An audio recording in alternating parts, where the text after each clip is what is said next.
Hello दोस्तों, नमस्कार। मैं ऋषभ पांडे आपका स्वागत करता हूं मेंटोरा सिविल्स पर। आज हम करंट अफेयर सीरीज में इंटरनेशनल रिलेशंस का पार्ट ए देखेंगे, जिसमें ऑर्गेनाइजेशंस और उनकी लेटेस्ट समिट शामिल होगी। जैसा कि बीपीएससी के पैटर्न को हम देख रहे हैं और ख़ास करके हाल ही में जो एईडीओ का पेपर हुआ है, वन लाइनर क्वेश्चन बहुत कम है करंट अफेयर्स के, और वो अब बस लेटेस्ट समिट नहीं पूछ रहा है कि कहाँ आयोजित हुई है, अब वो ये भी पूछ रहा है, उनके बेसिक्स में भी जा रहा है। तो हमने कोशिश की है कि हम आपको बेसिक्स और करंट डेवलपमेंट जो हुआ है दोनों पढ़ाएं। तो इस क्रम में हम देखते हैं आसियान को। तो आसियान का फुल फॉर्म है association of south east Asian Nations. इसके कुल 11 सदस्य हैं और इनका जो गठन हुआ है इनके सोशियो इकोनॉमिक कोऑपरेशन को बढ़ावा देने के लिए और इकोनॉमिक डेवलपमेंट के लिए। इसकी स्थापना 8 अगस्त 1967 में हुई थी और इनका मुख्यालय जकार्ता इंडोनेशिया में है। आजकल एक नई थीम फाउंडिंग मेंबर्स की पूछ रहा है, तो हम अगर आसियान के फाउंडिंग मेंबर्स को देखें तो इसके 5 फाउंडिंग मेंबर्स हमको दिखाई देते हैं। एक इंडोनेशिया है, दूसरा मलेशिया है, तीसरा फिलीपींस है, उसके बाद सिंगापुर एंड थाईलैंड का नंबर आता है। और जैसा कि मैंने बताया कि इसके टोटल जो सदस्य हैं वो कुल 11 हैं और इसका जो लेटेस्ट सदस्य है वो तिमोर लेस्ते है। और बीपीएससी के रिसेंट किसी एग्जाम में, सेनेटरी ऑफिसर या किसी एग्जाम में ये पूछा हुआ है कि आसियान का नया मेंबर कौन सा है, तो हमें ये याद रख लेना चाहिए कि तिमोर लेस्ते इसका नया मेंबर है। और इसकी जो समिट है 2025 में जो हुई थी, वो इसकी समिट 2025 जो हुई है वो इंडोनेशिया में हुई थी। ठीक, तो क्वेश्चन फिर पूछा हुआ है यहाँ पे कि इंडिया आसियान समिट कहाँ आयोजित हुई थी। तो मैं आपको बता दूं कि जहाँ आसियान की समिट आयोजित होती है वहीं हर साल इंडिया आसियान समिट भी आयोजित होती है। तो 2025 में इंडोनेशिया में आयोजित हुई थी, तो भारत आसियान समिट भी इंडोनेशिया में आयोजित हुई थी। यह भी रिसेंट किसी एग्जाम में लेटेस्ट पूछा हुआ है। अगर हम बात करते हैं इसके आगामी जो समिट की, तो वो फिलीपींस में आयोजित होने वाली है। अब ऐसे ही संगठन हम ब्रिक्स की बात करेंगे। ब्रिक्स बहुत महत्वपूर्ण है और ब्रिक्स का जो गठन हम देखते हैं तो 2009 में इसकी स्थापना ब्रिक के रूप में हुई थी और इसके संस्थापक सदस्य थे ब्राजील, रूस, भारत और चीन। और 2010 में जब इसमें दक्षिण अफ्रीका शामिल हुआ तो ये ब्रिक्स बन गया था। वर्तमान में अगर हम देखें तो इसके कुल टोटल सदस्यों की संख्या 10 है और इसके जो सदस्य नए इसमें जुड़े हैं 2024 में, इसमें मिस्र, इथोपिया, ईरान, संयुक्त अरब अमीरात, कुल मिला के 4 देश इसमें शामिल होते हैं। उसके बाद 2025 में इंडोनेशिया शामिल होता है। और अगर इसके लेटेस्ट बैठक की बात करते हैं तो 17वां जो ब्रिक्स समिट हुआ था वो ब्राजील में हुआ था, यहीं पे बेलम में हुआ था शायद ये। और इसकी जो थीम थी वो वैश्विक दक्षिण सहयोग को मजबूत करना और ज्यादा समावेशी टिकाऊ वैश्विक शासन को बढ़ावा देना था। और भारत की अध्यक्षता में अगर शिखर सम्मेलन की बात करते हैं तो आजकल एक नया ट्रेंड है पूछने का कि किसी ऑर्गेनाइजेशन की जो समिट है वो पूछ लेता है कि भारत में आयोजित हुई है कि नहीं। तो इसकी 3 समिट्स भारत में आयोजित हुई हैं, 2012 में नई दिल्ली में, 2016 में गोवा में और 2021 में वर्चुअल समिट हुई थी। यू नो दैट कि 2021 में कोरोना पीरियड चल रहा था, इसलिए इसकी वर्चुअल समिट हुई थी। और 18वां ब्रिक्स का शिखर सम्मेलन भारत में होगा। इस पॉइंट को आप नोट कर लीजिएगा। अब हम नेक्स्ट जो संगठन है हम नाटो को देखते हैं। जैसा कि आप जानते हैं रूस यूक्रेन वार नाटो के विस्तार पे हुआ और इस वजह से यह लगातार 2 सालों से चर्चा में है। तो नाटो का अगर फुल फॉर्म देखें तो इसको नॉर्थ अटलांटिक ट्रीटी ऑर्गेनाइजेशन कहते हैं। सेकेंड वर्ल्ड वार के बाद सामूहिक सुरक्षा के सिद्धांत पर इसकी स्थापना 4 अप्रैल 1949 में की गई थी। इसका मुख्यालय ब्रुसेल्स और बेल्जियम है। इसके कुल सदस्यों की संख्या 32 है। सामूहिक, इसका जो अनुच्छेद 5 है वो सामूहिक सुरक्षा का सिद्धांत है, जिसका अर्थ है कि इसके अगर 32 जो सदस्य हैं, किसी एक पर अगर आक्रमण होता है तो वह सब पे आक्रमण माना जाएगा और उसका सामूहिक प्रतिकार किया जाएगा। और इसके अगर नए सदस्यों की बात की जाए और इसी विस्तार की वजह से यूक्रेन पर रूस ने हमला भी किया था, इसका 31वां सदस्य फिनलैंड बना है, इसका 32वां सदस्य स्वीडन बना है। और स्वीडन जो है इसका 32वां सदस्य बना है। इस पे रिसेंट जितने भी पीसीएस के एग्जाम्स हुए हैं या वनडे एग्जाम्स, उसमें बहुत बार क्वेश्चन पूछ चुका है। तो मुझे आशा या उम्मीद ऐसी लग रही है कि ये 72 बीपीएससी में भी पूछा जा सकता है। अब हम चौथे ऑर्गेनाइजेशंस की तरफ बढ़ते हैं, तो हम इसमें सार्क को देखते हैं। सार्क की जो स्थापना है, दक्षिण एशियाई जो देश हैं और उनकी इकोनॉमिक कोऑपरेशन, गरीबी मिटाने, डेवलपमेंट के लिए की गई थी। और इसकी स्थापना आसियान की सफलता को देखते हुए की गई थी। इसकी स्थापना 8 दिसंबर 1985 में की गई थी और इसका जो मुख्यालय है काठमांडू में है। ध्यान रखिएगा कि इसकी स्थापना 1985 में ढाका में हुई, लेकिन इसका मुख्यालय कहाँ है? नेपाल में है। इसके कुल सदस्यों की संख्या इस टाइम 8 है। लेकिन क्वेश्चंस अब कहाँ से पुट हो रहा है? क्वेश्चन पुट हो रहा है इसके संस्थापक सदस्य से, कि इसके फाउंडिंग मेंबर्स कौन से हैं। तो आपको याद रखना है कि इसके फाउंडिंग मेंबर्स बांग्लादेश, भूटान, भारत, मालदीव, नेपाल और पाकिस्तान तथा श्रीलंका इसके फाउंडिंग मेंबर्स हैं। और इसका नया सदस्य जो है एक ही जुड़ा है, वो भी अफगानिस्तान 2007 में। और इसका शिखर सम्मेलनों की अगर हम बात करें तो इसका 18वां जो शिखर सम्मेलन है वो 2014 में काठमांडू में आयोजित हुआ था। उसके बाद से पाकिस्तान और भारत के बढ़ते हुए टेंशन के बाद इसका कोई भी समिट आयोजित नहीं हुआ है। तो इसमें इंपॉर्टेंट हमको क्या ध्यान रखना है? ध्यान इसमें 2 ही 3 चीजें रखने की हैं कि ये कब बना, इसका मुख्यालय कहाँ है, इसके मेंबर्स और फाउंडिंग मेंबर्स। अब हम 5वें संगठन की बात करते हैं, जिसका नाम है बिम्स्टेक। उसका फुल फॉर्म है bay of Bengal initiative for multi sectoral technical and economic cooperation.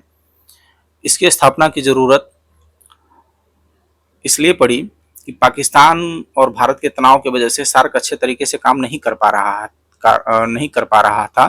तो 6 जून 1997 में बैंकॉक थाईलैंड में इसकी स्थापना की गई और इसका जो मुख्यालय है वो ढाका बांग्लादेश में है। और हमने सार्क का मुख्यालय कहाँ देखा था, बताइए? सार्क का मुख्यालय जो हमने है काठमांडू नेपाल में देखा था। और बिम्स्टेक का मुख्यालय कहाँ है? बांग्लादेश में है। और इसके वर्तमान जो सदस्य हैं टोटल 7 हैं। और यहाँ भी हम देखते हैं कि इसके संस्थापक सदस्य कौन से हैं। 2025 यूपीएससी में पूछा गया था कि इसके संस्थापक सदस्य कौन से हैं। तो ध्यान रखिएगा, इसके जो संस्थापक सदस्य हैं बांग्लादेश, भारत, श्रीलंका और म्यांमार और थाईलैंड। फिर से मैं बता दूं, इसके संस्थापक सदस्य हैं Bangladesh, Bharat, Thailand, Myanmar. UPSC में ये पूछा जा चुका है क्वेश्चन, तो ध्यान रखना है। और इसके नए मेंबर्स जो अगर हम देखें तो नेपाल और भूटान 2004 में इसमें जुड़े हुए थे। और इसका जो रिसेंट समिट की बात करें जो कि करंट डेवलपमेंट का हिस्सा है, बैंकॉक थाईलैंड में हुई थी 2025 में, जिसकी थीम थी BIMSTEC prosperous resilient and open. फिर से बता देता हूँ, थीम बहुत इंपॉर्टेंट है, प्रॉस्पेरियस, रिजिलियंट एंड ओपन। और यहाँ पे बैंकॉक विजन 2030 का शुभारंभ किया गया था, जो कि रिसेंट कुछ स्टेट्स के मेंस में क्वेश्चन ये पूछा गया। अब हम आते हैं बिम्स्टेक के प्रमुख केंद्र। 2026 यूपीएससी में आप देखेंगे इस तरह का क्वेश्चन था। तो मुझे ऐसा लगता है कि आपसे चारों नहीं पूछा जाएगा यूपीएससी फॉर्मेट में, बट ये इस तरह पूछा जा सकता है कि किसी एक का नाम उठा लिया जाए। जैसे सांस्कृतिक उद्योग केंद्र कहाँ है, तो ध्यान रखना है हम लोगों को, सांस्कृतिक उद्योग केंद्र जो है वो थिम्पू भूटान में है। ऊर्जा केंद्र कहाँ है? बेंगलुरु भारत में है। मौसम एवं जलवायु केंद्र कहाँ है? नोएडा भारत में है। और प्रौद्योगिकी हस्तांतरण केंद्र कहाँ है? कोलंबो श्रीलंका में। फिर से मैं बता रहा हूँ, वेरी वेरी इंपॉर्टेंट टॉपिक है ये, आप ध्यान रखिएगा कि सांस्कृतिक उद्योग केंद्र कहाँ है? थिम्पू भूटान में। ऊर्जा केंद्र कहाँ है? बेंगलोर भारत में। मौसम एवं जलवायु केंद्र कहाँ है? नोएडा भारत में। प्रौद्योगिकी हस्तांतरण केंद्र कहाँ है? कोलंबो श्रीलंका में। ये बिम्स्टेक के प्रमुख केंद्र हैं। अगर हम इसके आगामी बैठक की बात करें तो जो 7वां बिम्स्टेक शिखर सम्मेलन है वो ढाका में होने वाला है 2026 में। अब हम नेक्स्ट ऑर्गेनाइजेशन की बात करेंगे, एससीओ की। तो एससीओ की जो फुल फॉर्म देखें तो संघाई कोऑपरेशन ऑर्गेनाइजेशन इसका नाम है। ये यूरेशियाई संगठन है जो कि यूरोप और एशिया के देशों को साथ में लाता है। इसकी स्थापना 15 जून 2001 में हुई थी। इसका मुख्यालय बीजिंग चीन में है और इसके वर्तमान सदस्य 10 हैं। सदस्य संख्या याद रखिएगा, बहुत इंपॉर्टेंट है। और इसके संस्थापक सदस्य देख लें, जो कि नई थीम है, मैं आपसे बार बार कह रहा हूं। अब सदस्य के अलावा संस्थापक सदस्य भी पूछ रहा है। आप एडीओ के क्वेश्चंस को देख सकते हैं। तो संस्थापक सदस्य चीन, रूस, कजाकिस्तान, किर्गिस्तान और तजाकिस्तान इसके संस्थापक सदस्य हैं। फिर मैं रिपीट करता हूं, चीन, रूस, कजाकिस्तान, किर्गिस्तान और तजाकिस्तान है। और ध्यान रखना है कि 2001 में उज्बेकिस्तान को शामिल होने के साथ ही एससीओ की औपचारिक स्थापना हुई थी। और इसके नए सदस्यों की अगर हम बात करते हैं तो 2001 में उज्बेकिस्तान जुड़ता है। 2017 में भारत एवं पाकिस्तान इसके मेंबर बनते हैं। 2023 में ईरान मेंबर बनता है और 2024 में बेलारूस बनता है। फिर से मैं बता रहा हूँ, इसको याद रखिएगा कि एससीओ के जो नए मेंबर्स हैं, 2001 में उज्बेकिस्तान, 2017 में भारत और पाकिस्तान, 23 में ईरान और 2024 में ईरान इसके मेंबर बने। और एक नई थीम आपको मैं बताऊं तो आजकल एक नई थीम है कि किसी भी संगठन का वैश्विक प्रभाव पूछता है। और यूपीएससी की थीम है, बीपीएससी की थीम है। तो इसका वैश्विक महत्व को अगर हम देखते हैं तो विश्व की जनसंख्या का 40% से अधिक एससीओ के कंट्रीज इसको कंट्रीब्यूट करते हैं। वर्ल्ड जीडीपी का 23% एससीओ के पास है। और वैश्विक जो जियोग्राफी भौगोलिक एरिया है उसका 24% एससीओ के पास है। और अगर हम इसके करंट डेवलपमेंट की बात करते हैं तो एससीओ का जो 2025 में शिखर सम्मेलन हुआ था वो तियानजिन चीन में हुआ था। कहाँ पे? तियानजिन चीन में हुआ था। और इसकी थीम वेरी वेरी इंपॉर्टेंट, आजकल नया ट्रेंड है, मैं बार बार आपसे कह रहा हूँ, upholding the Shanghai spirit, SCO on the move. फिर से एक बार, upholding the Shanghai spirit, SCO on the move. और इसका आगामी जो शिखर सम्मेलन 2026 में जो होने वाला है वो बिश्केक किर्गिस्तान में होने वाला है। ठीक है। अब हम नेक्स्ट जो हमारा ऑर्गेनाइजेशन है, हम G20 की बात करते हैं। वेरी वेरी इंपॉर्टेंट है। लगातार 3-4 साल से हर स्टेट पीसीएस और यूपीएससी में ये थीम बनी हुई है। और हमें ध्यान रखना है कि ये है क्या। तो ये दुनिया की जो 20 सबसे बड़ी इकोनॉमीज हैं उनका ऑर्गेनाइजेशन है। और इसकी स्थापना 1999 में वर्ल्ड इकोनॉमिक स्टेबिलिटी को लाने के लिए की गई थी, ताकि देशों को कोऑपरेशन को बढ़ावा दिया जा सके और विश्व इकोनॉमी को स्थिरता प्रदान की जा सके। इसके जो अगर सदस्यों की बात करें तो टोटल इसमें 21 सदस्य हैं। कितने? 21 सदस्य, जिसमें 19 देश और 2 ऑर्गेनाइजेशन, जिसमें यूरोपीय संघ जिसे ईयू कहा जाता है और अफ्रीकी संघ जिसके अफ्रीकन यूनियन कहा जाता है। और अफ्रीकन यूनियन कब शामिल हुआ था इसमें आपको पता है? 2023 में जब G20 समिट हुई थी इंडिया में, तब इसको शामिल किया गया था। और अब इसके वैश्विक प्रभाव की बात करें तो मैं आपको बता दूं, अगर आपने बीपीएससी का क्वेश्चन पेपर देखा है तो 69th बीपीएससी में इसी थीम पर क्वेश्चन था कि वर्ल्ड जीडीपी में ये कितना योगदान देता है। तो वर्ल्ड जीडीपी में इसका 85% योगदान है। वर्ल्ड ट्रेड में 75% का योगदान है G20 देशों का। वर्ल्ड की जो पॉपुलेशन है 78% और विश्व के भूगोल का 60% G20 के देश कंट्रीब्यूट करते हैं। फिर से बता देता हूं, इस थीम को याद रखिएगा। 69 बीपीएससी का ये क्वेश्चन है, सेम फॉर्मेट में आप देख सकते हैं। अब हम इसके करंट डेवलपमेंट की बात करते हैं, क्योंकि हम मैंने पहले आपको बता ही दिया था कि हम स्टैटिक ही नहीं, हम स्टैटिक भी करेंगे और करेंट भी करेंगे। तो अब बात करते हैं G20 के जो सम्मेलन हुए हैं उनकी। तो G20 का जो 2025 का सम्मेलन था वो जोहान्सबर्ग दक्षिण अफ्रीका में हुआ था। ये दो वजहों से चर्चा में था। एक, यूएसए का कोई भी प्रतिनिधि इसमें शामिल नहीं हुआ था, ठीक, याद रखिएगा। और इससे भी इंपॉर्टेंट है 71 बीपीएससी का क्वेश्चन याद है, अफ्रीकानर्स पूछा था, अफ्रीकानर्स कौन है, ठीक है। तो अफ्रीकानर्स कौन है मैं आपको बता दूं, अफ्रीकानर्स जो दक्षिण अफ्रीका के जो श्वेत किसान हैं, व्हाइट फार्मर्स, उनको कहा जाता है अफ्रीकानर्स, ठीक। और वहां की सरकार जो है एक ऐसा एक्ट लाई थी जिसके तहत वो किसी की भी जमीन ले सकती है और उसके लिए कंपनसेशन देने के लिए सरकार बाध्य नहीं है, और उस जमीन को लेके या तो उसका राष्ट्रीयकरण कर दिया जाएगा या उसका पुनर्वितरण कर दिया जाएगा। इसी पर वहां के व्हाइट किसानों ने विरोध किया था और ट्रंप ने ट्वीट किया था और यूएसए ने विरोध दर्ज कराया था। इस वजह से अफ्रीकानर्स चर्चा में था और 71 बीपीएससी में ये क्वेश्चन बन गया था। तो हमें इस ऐसी थीम्स पे ध्यान रखना है और न्यूज़पेपर फॉलो करते रहिए, तो इस तरह की चीज़ें, और हमारा चैनल भी फॉलो करिए, अब डेवलपमेंट हम आपको देते रहेंगे। अब बात करते हैं G20 का जो 21वां सम्मेलन है वो बहुत इंपॉर्टेंट हो जाता है। ये कहाँ होने वाला है, यूएसए में, मियामी फ्लोरिडा में, ठीक है। 2026 में आयोजित होगा, 14-15 दिसंबर 2026 को। अब हम बात करते हैं G7 की मीटिंग की। जैसा अभी हाल में आपने देखा होगा, हमारे प्रधानमंत्री जी अभी गए थे फ्रांस में, ठीक है। ये एक जो एडवांस इकोनॉमीज है ना उनका संगठन है, ठीक है। इसमें 7 देश हैं, Canada, France, Germany, Italy, Japan, United kingdom और यूएसए। ध्यान रखिएगा इसमें चाइना मेंबर नहीं है, ठीक है। तो चीन इसका हिस्सा नहीं है। तो अगर ये याद रहेगा तो एलिमिनेट करके आप आसानी से क्वेश्चंस को सॉल्व कर सकते हैं। अब हम एक नए संगठन की ओर बढ़ते हैं, ग्रुप ऑफ 7।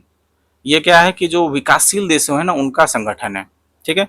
और ये अपनी बार्गेनिंग क्षमता बढ़ाने के लिए और यूएन में अपने प्रतिनिधित्व को बढ़ाने के लिए विकासशील देशों की एक संगठन है। और इसके बारे में 15 जून 1964 में इसकी स्थापना होती है और ये गुटनपेक्ष देशों द्वारा संचालित है, जो कि इसका मुख्य काम अगर आपको बताऊं तो ये इकोनॉमिक रिफॉर्म, इकोनॉमिक जस्टिस की बात करते हैं और अपने जो ग्लोबल साउथ के देश हैं उनका प्रतिनिधित्व करते हैं। अब एक नया संगठन इकोवास के बारे में चर्चा करते हैं। बहुत बहुत इंपॉर्टेंट है इकोवास। इससे क्वेश्चन रिसेंट एईडीओ या बीपीएससी सैनिटरी ऑफिसर या किसी एग्जाम में पूछा हुआ है क्वेश्चन, ठीक है।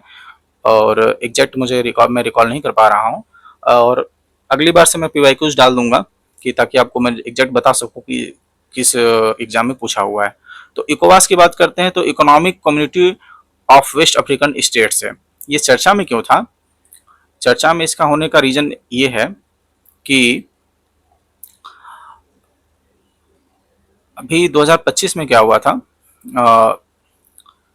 3 देश माली, बुर्किन फासो और नाइजर, यहाँ पे क्या हुआ था कि रेबिलियंस ग्रुप ने और कट्टरपंथी समूहों ने वहाँ की जो लोकतांत्रिक ढंग से स्थापित सरकारें थी उनको उखाड़ फेंका था, जिसकी वजह से इकोवास ने इन 3 देशों को बाहर कर दिया। उसके बाद इन लोगों ने मिलकर क्या बना दिया, अलायंस ऑफ साहेल स्टेट्स, ठीक है।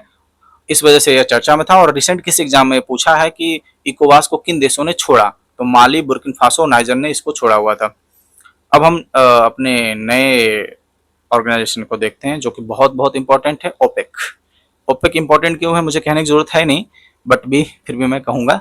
ये इसलिए इंपॉर्टेंट है कि आपको पता है कि अभी जो ईरान और यूएसए और इसराइल वार चल रहा है, दुनिया में तेल के दाम बहुत तेजी से बढ़े हैं, उसके बीच में ओपेक जो है बहुत चर्चा में आया है।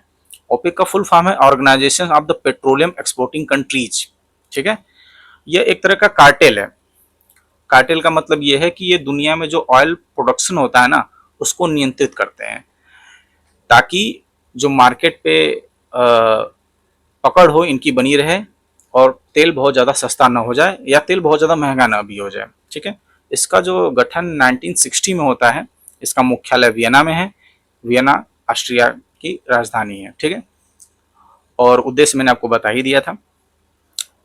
क्वेश्चन यहाँ से क्या बनने वाला है, जो नई थीम है कि किस देशों ने हाल ही में इसे छोड़ा है, मेंबर्स, तो शायद इसके आप एक बार चेक कर लीजिएगा, इसके 12 मेंबर हैं टोटल, और हर जगह 12 बता रहा है, जबकि यूएई ने रिसेंटली इसको छोड़ा है, तो इसे चेक कर सकते हैं दोबारा आप। मैं चेक करके दोबारा कमेंट में इसको डाल दूंगा। ओपेक से बाहर होने वाले देशों को हम देख लेते हैं। तो रिसेंट यूएई 2026 में इससे बाहर हुआ है, उसने घोषणा की है कि वो इसे छोड़ रहा है।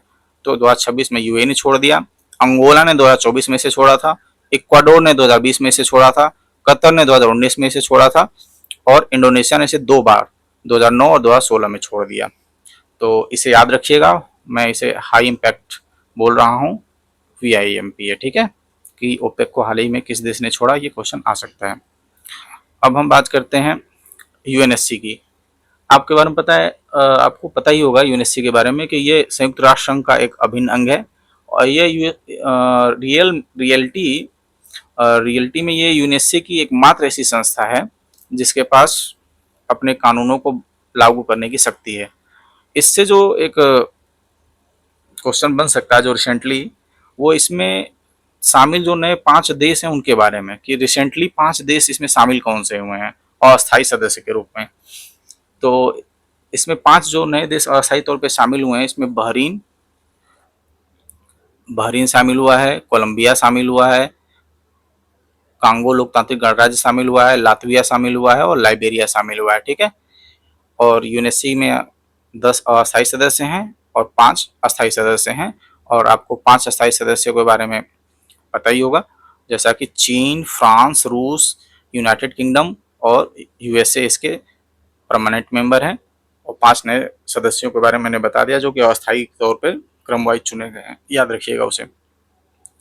अब हम बात करते हैं संयुक्त राष्ट्र पर्यावरण सभा की।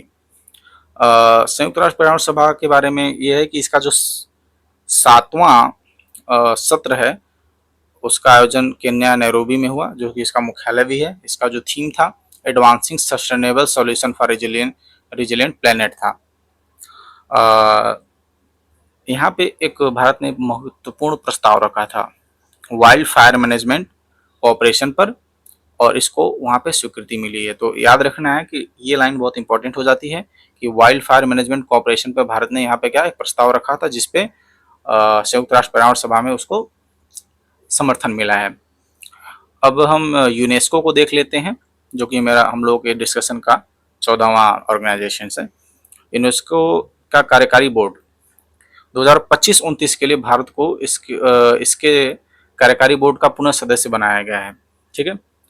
यूनेस्को क्या है, तो इसके बारे में मैं आपको बताऊं तो यह वैश्विक शिक्षा, संस्कृति, विज्ञान के लिए समर्पित एक संस्था है, और वैश्विक शिक्षा, संस्कृति, विज्ञान के प्रति भारत की प्रतिबद्धता में अंतर्राष्ट्रीय समुदाय के विश्वास को दर्शाते हुए इसको यूनेस्को का कार्यकारी बोर्ड का पुनः सदस्य चुना गया है।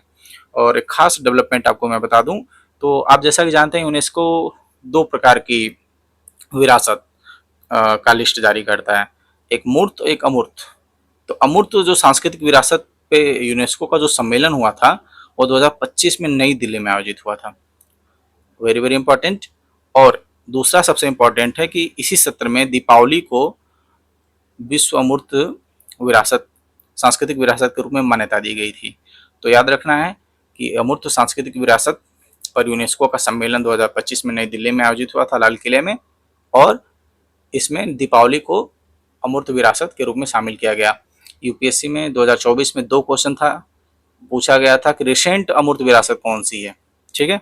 उसी तरह आपको यहाँ पे दीपावली को याद रख लेना है। अब हम बात करते हैं अपने लास्ट ऑर्गेनाइजेशन की जो इस हमारे डिस्कशन का है, उसकी बात करते हैं। तो इसमें हम इंटरनेशनल बिग कैट अलायंस की बात करते हैं। यह है क्या, इंटरनेशनल बिग कैट अलायंस जो वैश्विक स्तर पर 7 प्रमुख प्रजातियां हैं, जो बाघ, शेर, तेंदुआ, हिम तेंदुआ, चीता, जगुआर और प्यूमा के संरक्षण के लिए इंटरनेशनल इनिशिएटिव है। और इसकी जो स्थापना है 2023 में की गई थी, और इसकी उद्घाटन या उद्घोषणा जो है प्रधानमंत्री नरेंद्र मोदी ने 2023 में कर्नाटक में की थी। इसका मुख्यालय बहुत इंपॉर्टेंट है, इसको याद रखिएगा, नई दिल्ली में है, ठीक है। और इसकी जो समिट हुई है 2026 में 1 जून 1 जून 2026 में नई दिल्ली में हुई है। याद रखिएगा इसको, बहुत इम्पोर्टेंट है। और इसमें रिसेंट में बांग्लादेश बांग्लादेश और सऊदी अरब इसमें नवीनतम सदस्य के रूप में शामिल हुए हैं, जिससे इसकी सदस्य संख्या कुल बढ़ के 27 हो गई है। और आई होप कि आपको इस करंट अफेयर सीरीज में, जो कि IR पे आधारित है, मैं आपको पढ़ाने में या बताने में जो मदद कर सकते थे हमने किया है। और अगले इंटरनेशनल रिलेशंस के जो पार्ट B है उसमें हम आपसे दोबारा मिलते हैं। थैंक यू, धन्यवाद।